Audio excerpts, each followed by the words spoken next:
Hello दोस्तों, कैसे हो।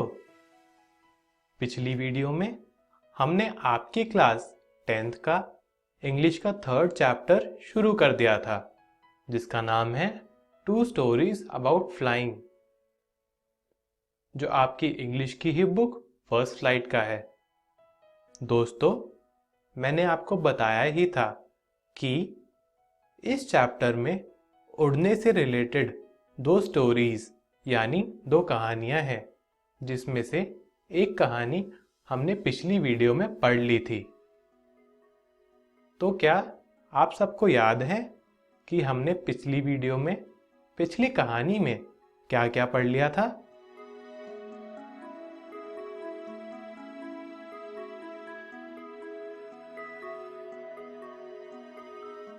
दोस्तों, हमने पढ़ा था कि ये जो कहानी है वो एक यंग सीगल यानी एक पक्षी के बारे में है, जिसके परिवार के सारे लोग, उसके सभी भाई बहन भी उड़ना सीख जाते हैं, पर वो नहीं सीख पाता क्योंकि वो हिम्मत ही नहीं जुटा पाता। सभी लोगों के बोलने के बावजूद भी, सभी लोगों के ताने मारने के बावजूद भी वो नहीं उड़ पाता, कोई फर्क ही नहीं पड़ता। फिर भूख के चलते वो पहाड़ी से कूद जाता है और उड़ना सीख जाता है। दोस्तों, आज की इस वीडियो में हम एक ब्लैक एरोप्लेन यानी काले हवाई जहाज के बारे में पढ़ेंगे, उससे रिलेटेड कहानी पढ़ेंगे। ये कहानी ऑथर फ्रेडरिक फोर्सेथ ने कुछ इस तरह लिखी है।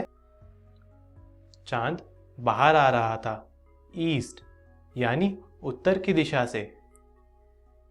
सारा आसमान बिल्कुल साफ था, तारे भी चमचमा रहे थे, बादलों की भी कोई आशंका नहीं थी। मैं अपने डेकोटा एयरप्लेन को पेरिस के ऊपर से उड़ा रहा था और मैं इंग्लैंड अपने घर वापस जा रहा था। मैं इंग्लैंड पहुंचकर अपने परिवार के साथ छुट्टियां शुरू करने का बहुत बेसब्री से इंतज़ार कर रहा था। फिर मैंने सोचा कि क्यों ना मैं पेरिस कंट्रोल रूम कॉल कर लूं, सब जांच करने के लिए। फिर मैंने उन्हें कॉल किया। पेरिस कंट्रोल, डेकोटा DS088, क्या आप मुझे सुन पा रहे हैं? मैं इंग्लैंड जा रहा हूं। इस स्टेटमेंट का पेरिस कंट्रोल से जवाब आया, DS088, मैं आपको सुन पा रहा हूं। अब आपको 12 डिग्री वेस्ट यानी पश्चिम जाना है। ओवर।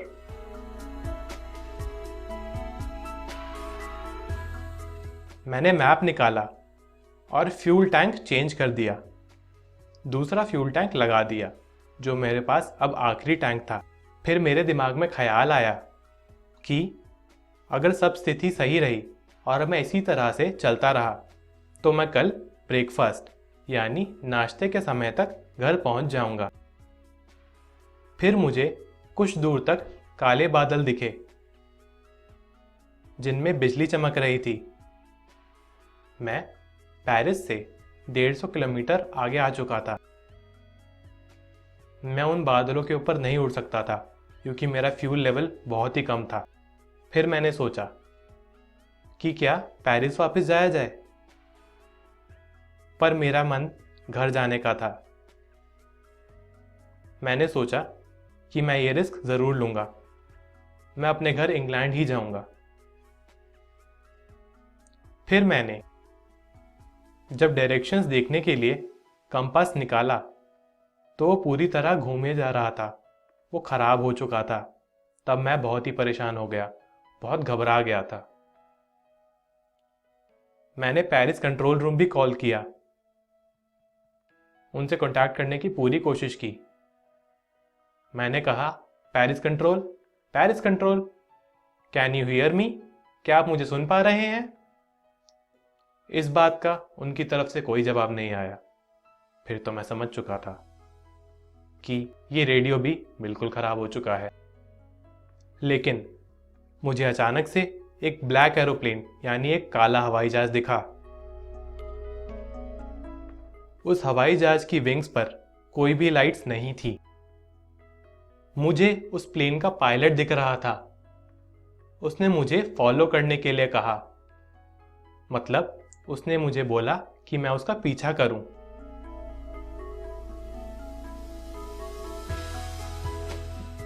उसको आभास था, उसको पता था कि मेरा कंपास बिल्कुल खराब हो चुका है, मुझे कोई डायरेक्शंस नहीं मिल रही हैं।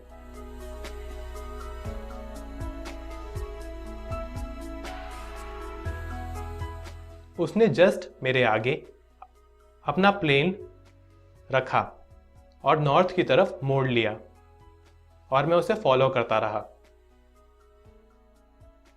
करीब आधे घंटे तक मैं उसे फॉलो करता रहा। फिर मेरा फ्यूल लेवल बिल्कुल लो हो चुका था, बिल्कुल ख़त्म हो चुका था मेरा फ्यूल। अब प्लेन सिर्फ 5 या 10 मिनट ही चल सकता था। फिर हम अचानक से नीचे आ गए और वो प्लेन जो ब्लैक एरोप्लेन था वो बिल्कुल गायब हो चुका था और मुझे रनवे दिखा। मैं बहुत ही खुश हुआ। मैंने रनवे के ऊपर अपना प्लेन लैंड किया और फटाफट से कंट्रोल रूम गया ताकि मैं उस पायलट का धन्यवाद कर सकूं। मैंने कंट्रोल रूम जाकर वहाँ पे एक मैडम थी, उनसे बातचीत करी। मैंने पूछा कि दूसरा प्लेन और उसका पायलट कहाँ है। मैडम तो पहले बहुत हैरान हो गई और फिर हंसने लगी। फिर उन्होंने बोला कि यहाँ पर और कोई दूसरा प्लेन था ही नहीं,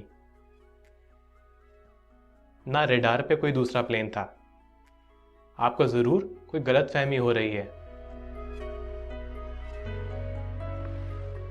वहाँ पर कोई भी दूसरा प्लेन नहीं था और वो काला प्लेन कहाँ गया मुझे भी नहीं पता। दोस्तों, ये कहानी यही खत्म होती है। हमने आज की इस वीडियो में क्या सीखा?